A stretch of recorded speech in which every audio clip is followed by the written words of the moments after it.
All right, so we're going to be doing your movement prep, and as always, let's start off with laying on our back, breathing.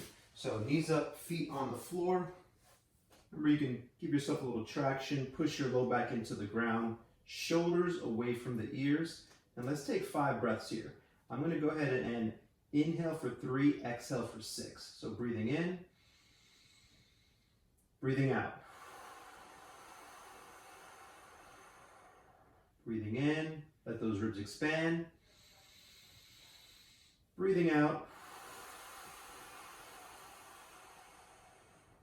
Let's start forcing the air to the back of the ribs.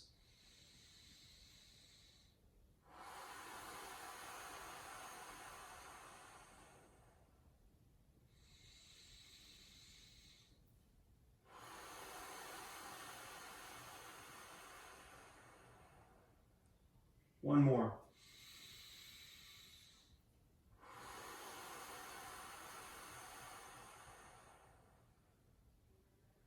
Okay, that's 5 breaths. If you want to do some more, just pause the tape and continue breathing. And now we're going to go to cat-cow for 5 breaths. We want this to be nice and slow with control. Spread your fingers. Your wrists are right under the shoulders. Knees are right under the hips. So exhale, round the back. And then inhale, extend. That's 1.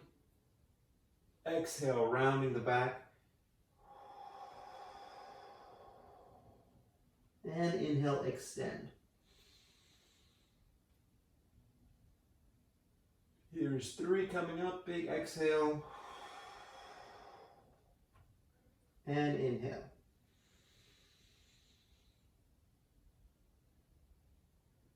4.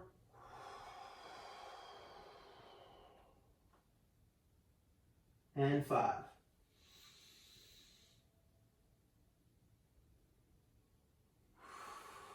It's 5 cat-cows. If you feel like doing more, just hit pause or repeat this step. We're going to do some T-spine rotations with the rib grab. So you're going to need 2 things. I have a yoga block and a pad, but you can use anything that's going to bolster your head so you don't put any stress on your neck, and then anything to place your knee on the side. This could be a mat, just like this, or it could be a rolled up towel. This could also be a pillow. So the setup position is important. We want to make sure that your shoulders and your hips are stacked. And then my head rests here. So I'm going to take my hand, my arm under the shoulder. I'm going to bring my knee above my waist. And this is where the mat comes in. From here, take a big breath in. Grab my ribs, and then exhale. Pull across. We're going to do this for 5 breaths. I like to back up a little bit each time. And then exhale to pull.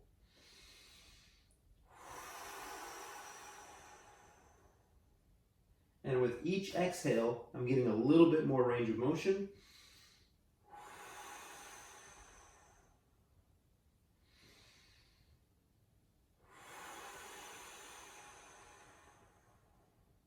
I'm at about 5 breaths, so here I'm going to take 2 to 3 breaths in my newfound range.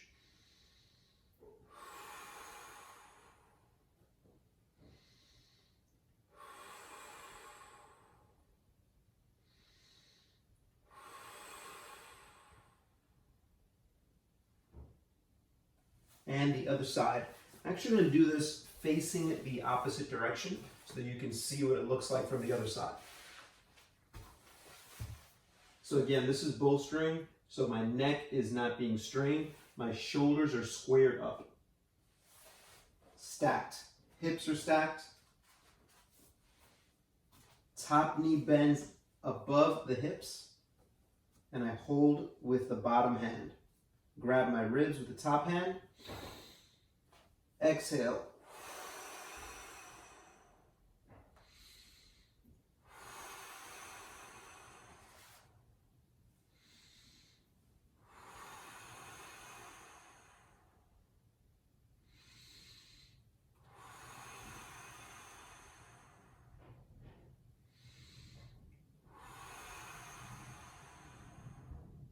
about 5 breaths, then I want to hold my new range.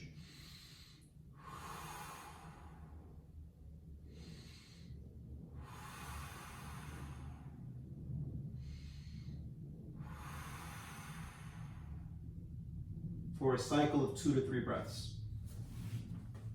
That's the T-spine with rib grab rotation. We're going to do a T-spine rotation now with an internal rotation focus of the shoulder. So you have to be careful with what your limitations are. You may also need padding for your knees so you're not uncomfortable. And I'll show you from different angles. So first is trying to sit back on my heels. The other option is I can tuck my toes. And the third option is you can use a pad right here, another pad or a rolled up towel to kind of protect yourself if you don't have the requisite knee flexion. So the modification would be here, sitting on my heels or sitting this way. The next step is to make sure that your forearms come together. This is our sort of prayer type of position here. Pull your shoulders down away from your ears. I'm going to reach forward with my right hand and then bring it up and around so that it lands placing along my back. And you'll notice that this is right above my waist. If you have the mobility to bring it up higher, you can bring it up higher to the mid-back or even higher. I'm going to pull my shoulder blades back, take a big breath in, and then exhale, rotate. Inhale, exhale. You can back up a little if you need to, and then try rotating, leading with your eyes and your head, letting your shoulders pull back. And this is 5. I'm going to hold this range for 2 breaths.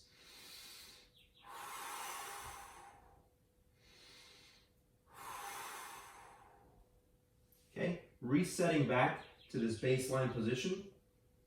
And I'm going to show you this angle now with my left arm. You'll notice that I have more range of motion. So reaching forward, bringing the hand around, placing it along my back. And I can actually get up a little higher, closer to my shoulder blades with this arm. I'm going to roll the shoulder blades back, pull the shoulders down away from the ears. Big breath in.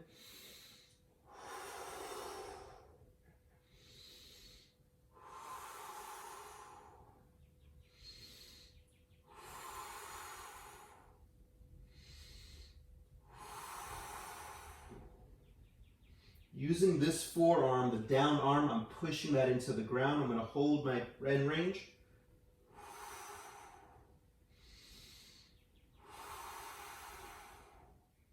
And cycle 2 to 3 breaths. And that's the thoracic rotation with an internal shoulder focus. We're going to do our shoulder CARS, controlled articular rotations. I'm going to use a knee pad to be in my half kneel position. So from here I have my right knee down. Remember, ear, shoulder, hip and knee are a straight line. Might as well take advantage and get a little bit of a hip flexor stretch here. Rotate the palms out.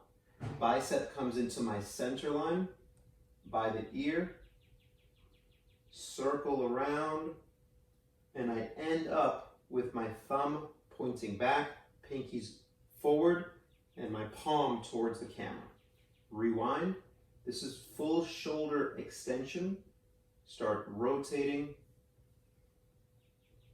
And that's 1 full controlled articular rotation. We're going to go for 2 more, a total of 3.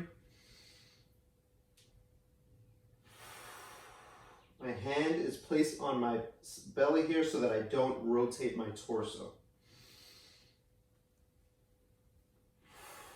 And again, most important thing, as always, is pain-free range of motion first, and then you try to explore the biggest range that you can that is pain-free. So this is rep 3. And I'll do the left side facing the camera. Knee up, knee down. I still want this straight line here, squeezing the butt. Hands on my torso so I don't rotate. palms facing the camera. Bicep comes into the center line by the kind of grazing the chin by your ear, and then rotates around. Rewind. And I'm just going through my full range of motion that is pain-free. If your shoulder doesn't allow this, you may need to make a smaller circle. So you would just cut the circle in half here. I'm going to do one more full range of motion here, all the way around.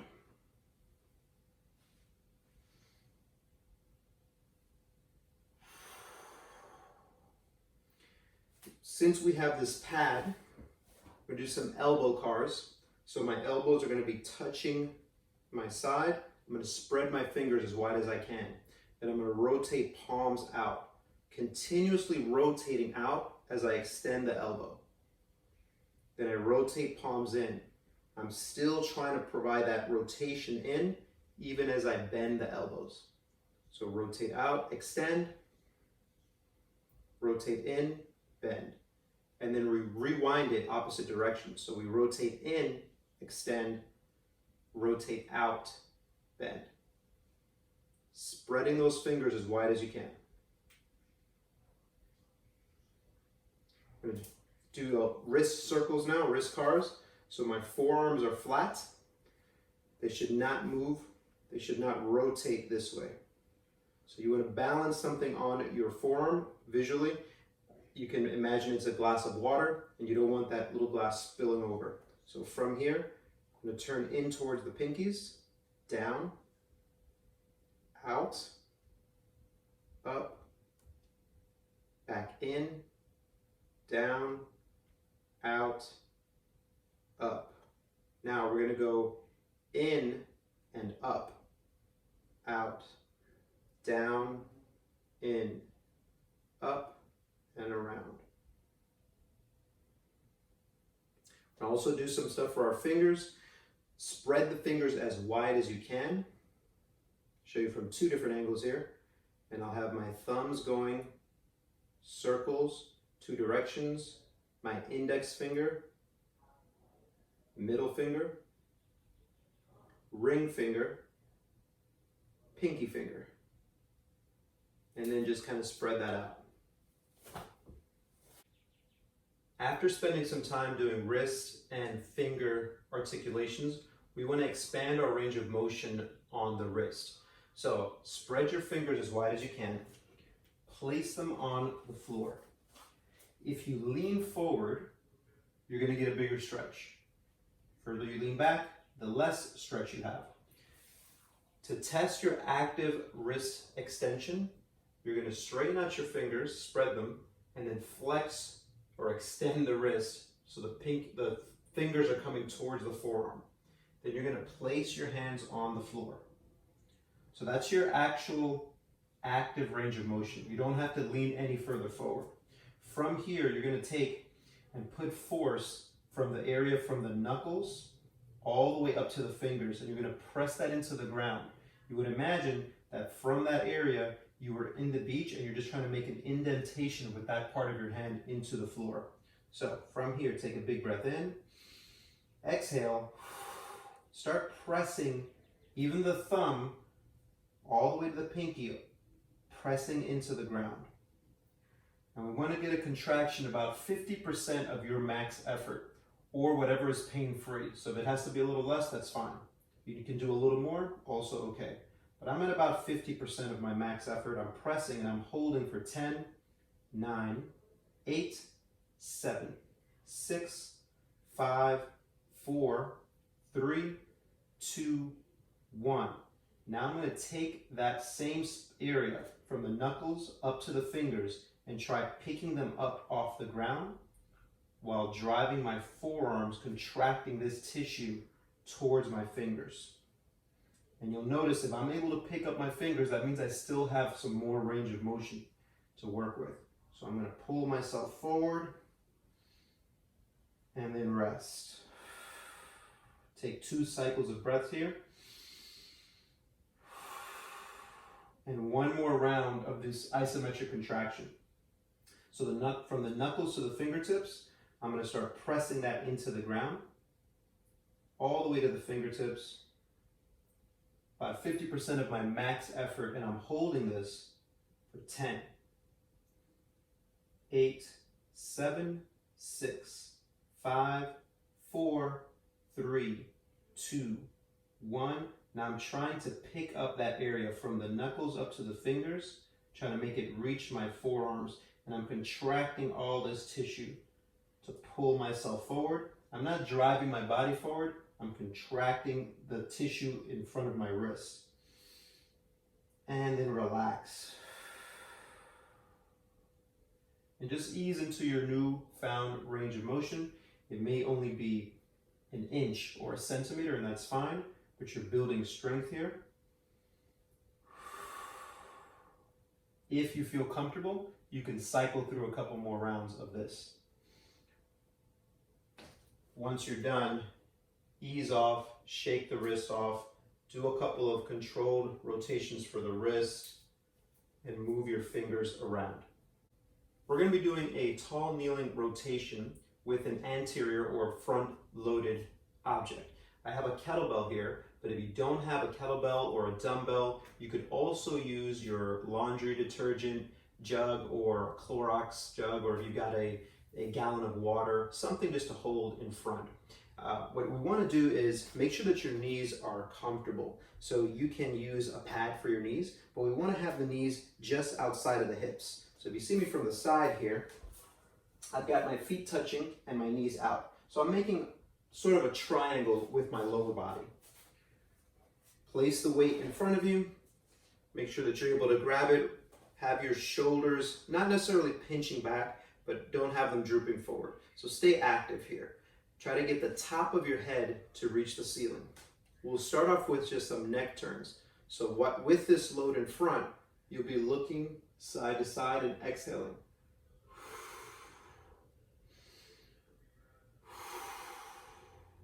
I'm squeezing my butt to maintain my posture so my hips don't drop back.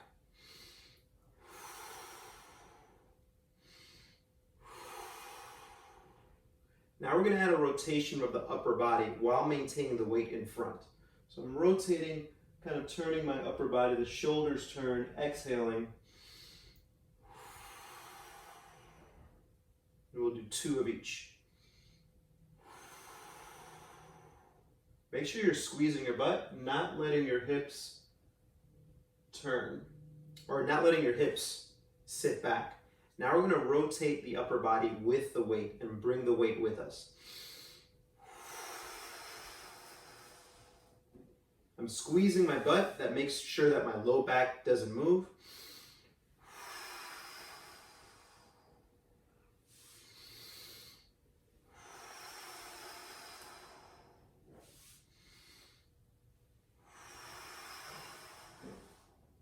You'll notice I'm keeping the neck long, shoulders back. And you can cycle through a few rounds of that. This is the half get up to a sitting position. Because we're not necessarily doing this as a strength training exercise, but more for movement prep, we're going to be doing a very light load. Specifically, I have a yoga block, and I'm going to place this on my fist. If you don't have a yoga block, another really great option is just to get an old tennis shoe or a sneaker, make a fist, and place it on your fist. What you don't want is to try to balance it or hold on to it this way. You want to make sure that it's placed on the fist to make it a little bit more challenging. I'm going to show you from the right side first. You're going to lay on your back. Right side means that your left arm or your left leg is straight to the side. Left arm is here. You're going to place the yoga block or your sneaker on your fist. And I'm going to try to keep a vertical line throughout this. Shoulders are down away from the ears, palm to the floor. Exhale, onto the forearm, and then straightening out. Coming back onto my elbow / forearm, shoulder to shoulder. We're doing 5 reps, so this is 2.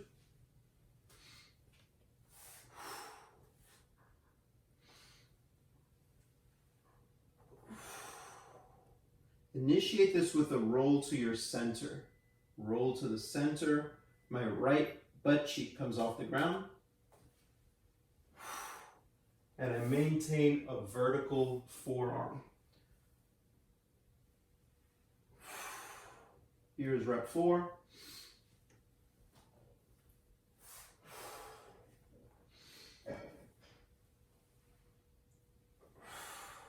And I'll demonstrate a rep. If it falls off, just try to continue, or you could reset the yoga block.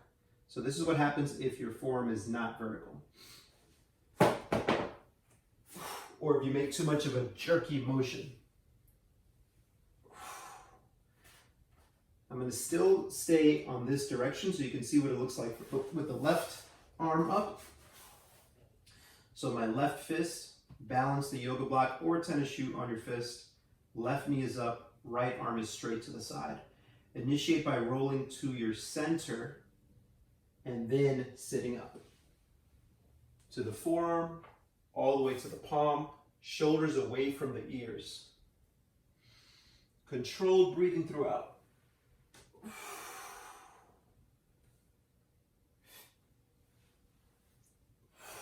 This is rep 2. I'm looking also up the entire time. We want to start getting in the habit of imagining this was a heavy weight. So I want to keep my eye on it on the get up portion.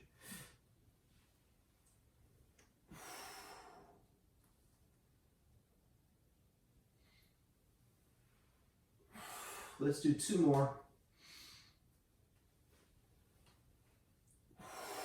Notice my breathing, elbows, then shoulder, then shoulder. Shoulders are also away from the ears.